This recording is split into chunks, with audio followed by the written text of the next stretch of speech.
of land, foreign capital ownership, capital penetration into Indonesia, and these are issues that are driven by the new middle class. If you look at Kalimantan again, like I said, this newly emerging Indonesian middle class is ambitious, and rightfully so. They've worked for their place in the Indonesian South. However, much of the rhetoric that has accompanied the discussion on globalization in Indonesia has tended to be of a reactionary, alarmist nature, presenting globalization as a means through which foreign predatory capital enters the country at the expense of the Indonesian general public. Now, one thing you must understand is that the Indonesian educational system is very nationalist, right, from the outset. From primary one, every Indonesian citizen is taught that the land of Indonesia, the wealth of Indonesia belongs primarily to Indonesians. Rightfully so. But that creates the environment whereby the perception of foreign capital and foreign capital penetration can easily be turned on its head as something not productive, not contributing to development, but rather predatory and dangerous. So when we look at the emergence of this new middle class in parts of Sulawesi, Kalimantan, this new ambitious middle class is, I think, less and less inclined to share. And what are we likely to see in the years to come? Well, I think one of the things we are likely to see is the emergence of a strongly economically nationalist middle class in Indonesia, who want Indonesia to develop, rightfully want Indonesia to develop, but on terms set by Indonesians themselves, and not allow their country, especially the wealth of their land, to be exploited by foreign capital. Now this of course comes at the time when we are about to have closer ASEAN economic integration with the AEC. And it comes at a time when globalization is a fact of life.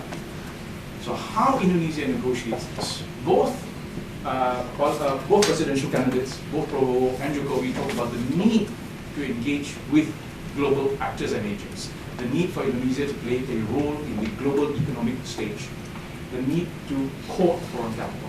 But how do you court foreign capital without risking a local nationalist, economic nationalist backlash?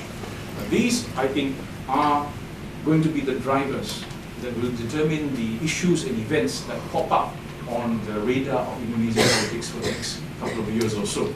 And I think I'll end on a slightly alarmist note. There have been rumblings among the opposition coalition, which by the way, of course, controls the parliament at the moment in Indonesia, that beginning next year onwards, they will begin a sustained campaign in favor of economic protectionism in Indonesia. A sustained campaign to make sure that Indonesia's markets, especially certain key sectors like retail, banking, will not be left open and vulnerable to foreign capital penetration. This at the time when Indonesia needs foreign capital. We all need, Southeast Asia, we all need foreign capital penetration for us to take off. But how you can reconcile these two, these will be the challenges that Jokowi faces. What you're likely to see over the next few years will be all kinds of issues along ethnic lines, local, provincial, political lines.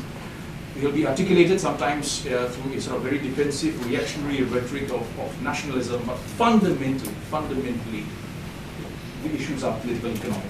And they have to do with the actual state of the Indonesian nation at the moment, facing the logistical and infrastructural problems that doesn't mean. So I'll stop there, and I think James.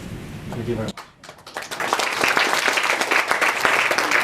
I do apologize. Farish has to brush off now, so can I invite all of you for tea outside? Thank you very much.